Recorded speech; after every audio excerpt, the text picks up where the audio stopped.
ഭയങ്കര പ്രതീക്ഷ. ഇപ്പം സന്തോഷം എന്ന് പറഞ്ഞാൽ അങ്ങേയറ്റം. പെരുന്നാൾ എന്ന് പറഞ്ഞാൽ ഏറ്റവും ജീവിതത്തിലെ ഏറ്റവും വലിയൊരു പെരുന്നാളത്. ഏറ്റവും വലിയ പെരുന്നാൾ. തൊട്ടടുത്ത് തന്നെയാണ് താമസിക്കുന്നത്? ഇതിനപ്പുറം തന്നെ. നമ്മളെ ലോഹിക്കാരനുമാണ്. ചെറുപ്പത്തിൽ. അപ്പോൾ ഇന്ന് പറഞ്ഞാൽ അത്രക്കും സന്തോഷം പറയുകയാണ്. ജീവിതത്തിൽ ഇന്ന് വരെ കിട്ടാത്തൊരു സന്തോഷം ഇന്ന്.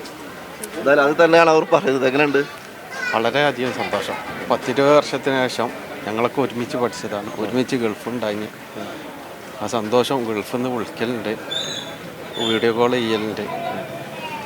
അങ്ങനെ ഇപ്പോൾ മനസ്സിന് വല്ലാത്തൊരു സുഖം, കൂടുതൽ പറയാനില്ല. പെരുന്നാൾ ദിനത്തിൽ തന്നെ കാണാൻ പറ്റും. ഒരു നാടിൻ്റെ സന്തോഷം എന്നല്ല, ഒരു കേരളക്കാരൻ്റെ മൊത്തം സന്തോഷം എന്നുള്ള ഇതാണ്. കാരണം ഒരുപാട് പേര് ഉമ്മേൻ്റെ പ്രാർത്ഥനയോടൊപ്പം തന്നെ എല്ലാവരും പ്രതീക്ഷിക്കുന്ന ഒരു വരവാണ് അത്. സന്തോഷത്തിൻ്റെ ദിനങ്ങൾ, ഈദ് എല്ലാവർക്കും ഒരു ഈദ് ഡബിളായിട്ട് ആഘോഷിക്കാനുള്ള ഒരു വകുപ്പായി. നല്ലത്. വളരെ നിങ്ങളുടെ അടുത്ത സുഹൃത്തായിരുന്നു? അടുത്ത സുഹൃത്താണ്. ഞങ്ങൾ ഒരുമിച്ച് പഠിച്ചാണ്, ഒരുമിച്ച് ഗൾഫുണ്ടായി. ഞാൻ ജിദ്ദയിലേനി, അവൻ റിയാദിലേനി. വിളിക്കലുണ്ട്, ജയിലിലായ ആ സമയത്ത് വിളിക്കലുണ്ട്. ഏതായാലും അൽഹംദുലില്ലാ പഠിച്ചവൻ സഹായിച്ചിട്ട് വെച്ചു.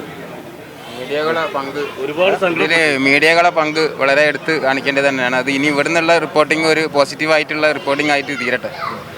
മുമ്പ് ഒരുപാട് സങ്കടപ്പെട്ടത് ഇപ്പം ഒരുപാട് സന്തോഷമായിട്ട് തിരിച്ചു വന്നു. ഒരുപാട് സന്തോഷം തന്നെയാണ് ജൽസി നാട്ടുകാരുടെ പ്രതികരണം. കാരണം അവർക്ക് ഈ പെരുന്നാൾ ദിനത്തിൽ ഏറ്റവും സന്തോഷം നിറഞ്ഞ, അവരുടെ ജീവിതത്തിൽ തന്നെ ഏറ്റവും സന്തോഷം നിറഞ്ഞ പെരുന്നാൾ ദിനം തന്നെയാണ് അല്ലേ? സന്തോഷം, വളരെ സന്തോഷമാണ്. ഇതുവരെ 20 കൊല്ലമായി ഉമ്മ വളരെ വിഷമത്തിലാണ്. ഞാൻ കോഴിക്കോട് കൊയിലാണ്ടിയാണ്. കൊയിലാണ്ടി ബാദുഷ. ഇങ്ങനെ കണ്ട പ്രശ്നങ്ങളൊക്കെ ഇതിനടുത്ത് എത്തിപ്പെടുന്നതാണ്. അപ്പോൾ ഉമ്മയായിട്ട് പരിചയപ്പെട്ട 5 കൊല്ലമായി. മാസം ഇവിടെ വരാറുണ്ട്. ഈ 19-ാം തീയതി മുതൽ ഇന്ന് വരെ ദിവസം വരുത്തുന്നുണ്ട്. ഇന്ന് വരും, നാളെ വരുന്നില്ല. അപ്പോൾ ഉമ്മ പറയുന്നത് എന്താ വെച്ചാൽ ഉമ്മാൻ്റെ അടുത്ത വ്യക്തിയാണ് ഞാൻ വിശ്വസിക്കും മകനെ. എല്ലാവരും പറയുന്നു വരുമെന്ന്. പറയും ഇപ്പോൾ ഒരു മാസത്തിനുള്ളിൽ ഈ ഫോട്ടത്തിലൊന്നും നിൽക്കുന്നില്ല. എൻ്റെ മോനെ കണ്ടിട്ട് ബാക്കി സംസാരം ആര് വന്നാലും പ്രശ്നമില്ല. പക്ഷെ വരുന്നവർക്കെല്ലാം ചായയും വെള്ളമെല്ലാം കൊടുക്കുന്നു. വളരെ സന്തോഷമായി. ഉമ്മാൻ്റെ കണ്ണീര് ഇത്രയും ധൈര്യവസ്ഥി, നല്ലൊരു മനക്കരുത്ത് കൊടുത്ത ഉമ്മ വളരെ സന്തോഷമായ ഉമ്മയാണ്. ഇപ്പോൾ ഞാൻ 2 മാസം മുമ്പ് വരുന്നത് വളരെ ദൈനിക അവസ്ഥയായിരുന്നു. ഇപ്പം അൽഹംദുലില്ലാ നല്ല റാത്ത്, നല്ല സുറുസുറുപ്പുണ്ട്. ഒരു എന്തായാലും 10-20 വയസ്സ് കുറഞ്ഞ മാതിരി നല്ല സൂപ്പറാണ്. വളരെ സന്തോഷമുണ്ട്. ചിരിക്കുകയും ചെയ്യുന്നുണ്ട്, കരയുകയും ചെയ്യുന്നുണ്ട്. എന്നാലും എന്നോട് എന്നും രാവിലെ തന്നെ വരാൻ പറഞ്ഞു.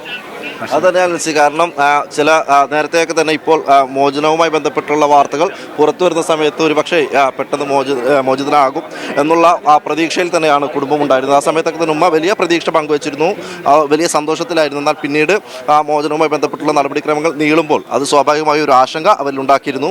എന്നാൽ ഇപ്പോൾ അത് സാധ്യമാകുമ്പോൾ വലിയ സന്തോഷത്തിൽ തന്നെയാണ് ഉമ്മയും കുടുംബവും നാട്ടുകാരും ഉള്ളത്. അതെ, ഏറെ സന്തോഷം നിറഞ്ഞ ഒരു നിമിഷമാണ്. നമ്മൾ എല്ലാവരും റഹീമിനെ കാത്തിരിക്കുകയാണ്.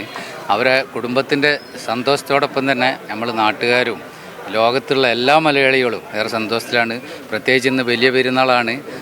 വലിയ പെരുന്നാളിൽ നമുക്ക് ഏറ്റവും സന്തോഷകരമായ ഒരു നിമിഷത്തിലേക്കാണ് നമ്മൾ കിടക്കുന്നത്. ഏതാനും നിമിഷങ്ങൾക്കായി തന്നെ റഹീം ഇവിടെ എത്തിച്ചേരും.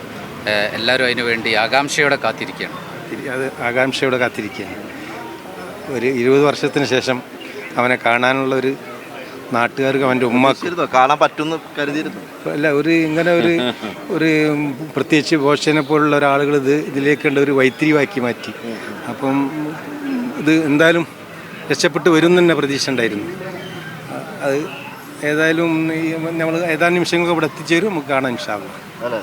എല്ലാവരും വലിയ സന്തോഷത്തിലാണ്. പ്രത്യേകിച്ച് ഇന്നത്തെ ദിവസം തന്നെ ഈ ദൂരം തന്നെ ഇതിലേക്ക് എത്തിപ്പെട്ടു എന്നുള്ളത് ഒരു ആകസ്മികമായിട്ടുള്ള കാര്യമാണെങ്കിലും എല്ലാവരും സന്തോഷത്തിലാണ്. ഒരുപാട് കാലമായിട്ട് ഈ ജനങ്ങൾ, പ്രത്യേകിച്ച് മലയാളികൾ ആഗ്രഹിച്ചൊരു കാര്യമാണ് ഇപ്പോൾ സംഭവിക്കാൻ പോവുകയാണ്. ഇത് മലയാളികളുടെ കൂട്ടായ്മയുടെ ഒരു പ്രത്യേകത തന്നെയാണ്. നമുക്ക് പറയാനുള്ളത് മലയാളികളുടെ കൂട്ടായ്മയുടെ ഒരു പ്രത്യേകതയാണിത്.